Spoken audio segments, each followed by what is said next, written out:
हम बात करेंगे टूलिंग के बारे में।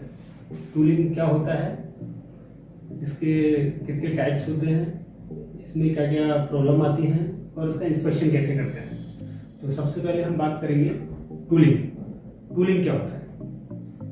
सबसे पहले जो कंप्रेशन मशीन में टैबलेट कंप्रेस करने के लिए हमें अपर पंच, लोअर पंच और डाई की जरूरत होती है। तो जिससे हमारी टैबलेट कंप्रेस होती है उसको हम बोलते हैं टूलिंग। अपर पंच, लोअर पंच और डाई, इनका कॉम्बिनेशन मिला के इसको बोला जाता है टूलिंग। तो ये कितने टाइप की होती है? ये बेसिकली 4 टाइप की होती है। पहला डी, दूसरा बी, बीबी और चौथा है डीबी। ये 4 टाइप के होते हैं। नेक्स्ट इसमें क्या क्या प्रॉब्लम आती है पंच में, डाई में, वो भी मैंने आपको साइड में देखिए दिखाया है कि किस तरीके के रिजेक्शन आ सकते हैं। उसके बाद हम बात करते हैं इंस्पेक्शन की। इसका इंस्पेक्शन कैसे करना है? तो इंस्पेक्शन करने के लिए हमें इंस्पेक्शन किट की जरूरत पड़ेगी। इंस्पेक्शन किट में सबसे पहले हमारे पास है कॉम्परेटर स्टैंड, उसके बाद है ये वी ब्लॉक, वी ब्लॉक के बाद उसका होल्डिंग स्टैंड। इसमें मेरे पास 2 माइक्रोमीटर है, एक है 0 से 25, एक 25 से 50, 2 माइक्रोमीटर है। रेडियस गेज है, एक हेड दोनों को गेज है, और मेरे पास स्टैंडर्ड है टाइप हाइट का स्टैंडर्ड है। उसके बाद मेरे पास एक डाई का स्टैंडर्ड है। तो ये पंच होल्डिंग गेज है और ये इसका डिजिटल पॉइंटर गेज है।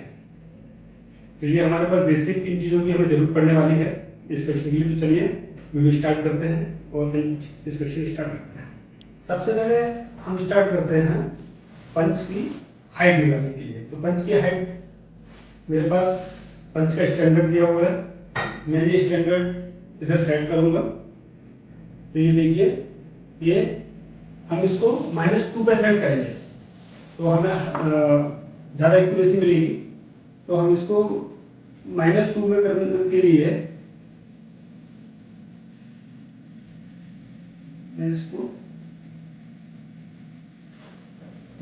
मैंने इसको -2 पे सेट किया है। -2 पे सेट करने के बाद मैं इसको यहाँ पे ओरिजिन कर देता हूँ, उसको 0 कर देता हूँ। अब ये 0 हो गया। उसके बाद हम इसको, मैंने यहाँ पे टाइप डी टूलिंग का एक पंच लिया है, डी टूलिंग का। इसको मैं पंच होल्डिंग डिवाइस में गेज में इसको सेट कर दूंगा। ये अब मैं इसकी हाइट चेक करूंगा, पंच की हाइट कितनी है। अब देखिए कितना आ रहा है, 133 पॉइंट माइनस में 0.05 आ रहा। तो हमारी लिमिट कितनी है? 133.602 प्लस माइनस 0.10। तो ये हमारा पंच की हाइट कभी लिमिट में है। ये कितना होगा? 133.60 माइनस में 5 माइनस 0.05। हमारी लिमिट है 0.01 की। लिमिट है 0.10, 133.60 प्लस माइनस 0.10। अभी मेरा कितना आ रहा है? प्लस माइनस, अभी आ रहा माइनस में 0.05। तो ये पंच की हाइट हो गया। उसके बाद हमें इसकी चेक करनी है वर्किंग लेंथ। वर्किंग लेंथ हम कैसे चेक कर सकते हैं? पंच की total height minus cup depth, जो उसकी कप डेप्थ है उसको हम इससे माइनस कर देंगे तो हमारा ओवरऑल पंच की वर्किंग लेंथ निकलेगी। अब देखिए मैंने पंच को उल्टा कर लिया, जिस तरफ टिप है मैंने टिप की तरफ से इसको पंच को लगाया। अभी मैं इसको माइनस कर दूंगा, कितना आ रहा है? 0.76, 133.60 से 0.76 माइनस कर देंगे, वो हमारा निकलेगा total working length. Working length अभी ये हम चेक कर सकते हैं, ये हमारे हमने क्या क्या चेक किया, overall length, total total total length, working length. अब हम करते हैं इसमें हेड गोलो को। तो हेड गोलो को करने के लिए क्या है, मेरे पास ये डी टाइप का गोलो को गेज है। तो इसमें वन साइड है नो नो गो, अदर साइड है गो। तो जिस जिस तरफ गो लिखा हुआ है उस तरफ से पंच का हेड इजीली निकलना चाहिए। अगर ये रुकता है या फंसता है, इट मीन्स पंच का हेड डैमेज है। देखिए ये नो गो है, नो गो में से नहीं निकलेगा, निकालना भी चाहिए तो भी नहीं निकलेगा। तो ये हमारा इजीली गो वाली साइड से इजीली मूव होना चाहिए। तो ये गो नो गो भी मेरा टेस्ट पास है। उसके बाद हम चेक करेंगे पंच की कंसेंट्रेसिटी। कंसेंट्रेसिटी कितना है, इसका लिमिट होना चाहिए not more than 0.10 mm।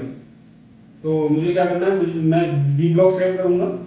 B block set करने के बाद पंच को इस तरीके से सेट करेंगे, उल्टा सेट करेंगे और पंच के टिप पर जाके इसको एक बार पहले मैं इसकी बैरल पर सेट करूंगा, इसको 0 कर दिया और मैं इसको क्लॉकवाइज और एंटी क्लॉकवाइज रोटेट करूंगा। इसकी लिमिट 0.10 mm होना चाहिए, उससे ज़्यादा ये अलाउ नहीं है। अब मुझे ये मैंने इसका बैरल पर चेक किया, उसके बाद हम इसको टिप पे भी लेके जा सकते हैं। देखिए थोड़ा सा और नीचे लेना पड़ेगा टिप के लिए। ये मैंने सेट किया, ये हो गया टिप। और मैं टिप को भी क्लॉकवाइज एंटी क्लॉकवाइज रोटेट करूंगा। इसका लिमिट कितना है कंसेंट्रेसिटी का, 0.10 mm, उससे ज़्यादा एक्सेप्टेबल नहीं है। तो ये मेरा यहाँ पर पंच का कंसेंट्रेसिटी पास है। इधर भी नेट टेस्ट दिखते हैं, डिजिटल माइक्रोमीटर। इसके जो सब पार्ट्स हैं मैंने आपको साइड में दिखाया है, वो आप चेक कर सकते हैं। इनको क्या क्या बोलते हैं, इसको सिंबल बोलते हैं, मीटर है, वो हम इसको पकड़ने का तरीका ये है। मैंने इसको 25 mm का लिया है, 25 mm का। अब हम इसको पंच है, पंच की बॉडी डाया चेक करेंगे, बॉडी का डायमीटर कितना है।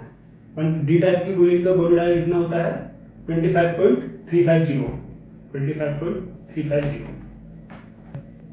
यस, तो ये है इसका बॉडी डाया चेक हो गया।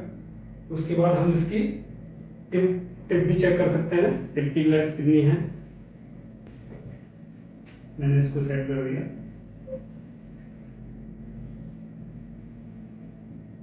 18.3 का पंच है, तो 18.3 आ रहा है ये। और इसकी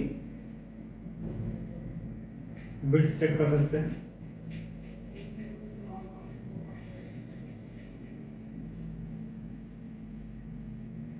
ये 7.8 7.85 दिखाई दे रहा है, 7.85 टू 18 हो गया। अब हमें देखना है फिजिकल ऑब्जर्वेशन। फिजिकल ऑब्जर्वेशन कैसे चेक करेंगे, पंच में कुछ फिजिकल कोई प्रॉब्लम तो नहीं है, उसके लिए हमें मैग्नीफाइंग ग्लास जरूरत है। मैग्नीफाइंग से हम उसको जूम करके चेक कर सकते हैं कि अगर कोई पंच में डैमेज तो नहीं है, जैसा कि हमने साइड में दिखाया है उस टाइप का रिएक्शन, हम इसको प्रॉब्लम चेक कर सकते हैं ताकि हमारा टैबलेट में कोई प्रॉब्लम ना आए। ये हमें चेक करना है। फिजिकल ऑब्जर्वेशन के बाद ये हो गया हमारा पंच की चेकिंग। ये मैंने डी टाइप का एक स्टैंडर्ड लिया है, ये स्टैंडर्ड है, इसका डाया है 38.14 और इसकी हाइट है 23.820। तो सबसे पहले हम हाइट सेट कर लेते हैं 23.820। इसका डाया है कितना है 38.140। स्टैंडर्ड पे भी देखिए 38.140 38.140 इसका डाया। अब मुझे ये तो मेरा रहा स्टैंडर्ड, इसके बाद हमें चेक करना है, ये है ये यूज करते हैं पंच वो, इसका जो डाया है तो उसको पहले डाया चेक करते हैं। 108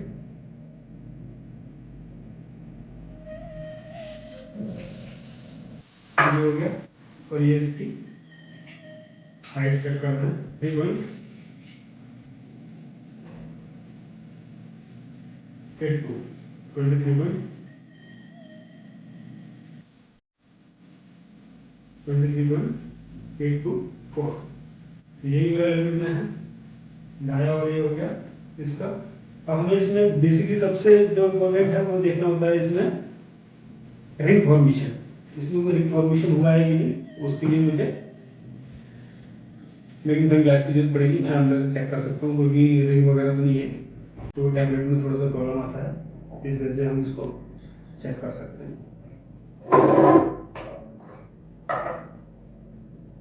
के बाद बाकी हम इसका बोर्ड डायल चेक कर सकते हैं, इसका रेडियस चेक कर सकते हैं, रेडियस गेज से इसका रेडियस निकाल सकते हैं, किस तरीके का रेडियस हमें चाहिए, वो रेडियस हमारे पास अवेलेबल है, वो हम इसका चेक कर सकते हैं।